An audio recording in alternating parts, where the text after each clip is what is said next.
की जय।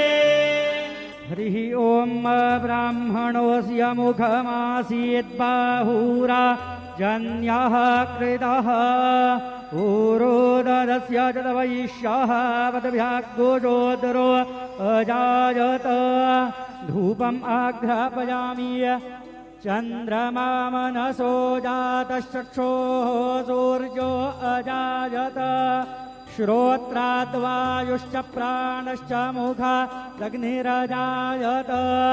दीपं दर्शयामि धूपदीपानान्तरेण महानैवेद्यं निवेदयामि।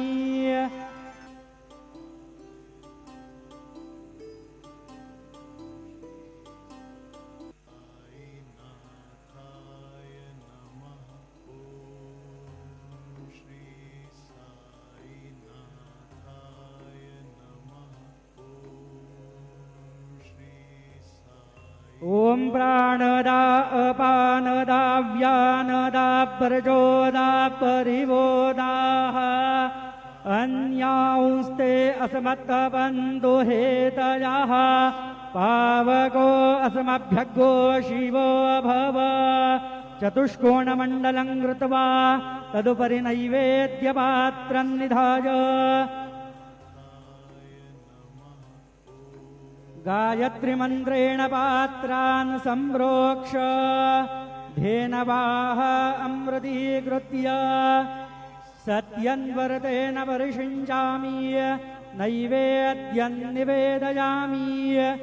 ॐ प्राणाय स्वाहा ॐ अपानाय स्वाहा ॐ व्यानाय स्वाहा ॐ उदानाय स्वाहा ॐ समानाय स्वाहा ॐ ब्रह्मणे नमः।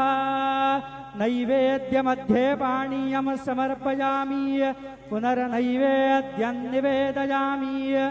ॐ प्राणाय स्वाहा ॐ अपानाय स्वाहा ॐ व्यानाय स्वाहा ॐ उदानाय स्वाहा ॐ समानाय स्वाहा ॐ ब्रह्मणे नमः।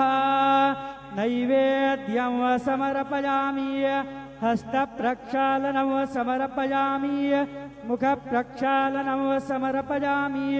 सद्गुरो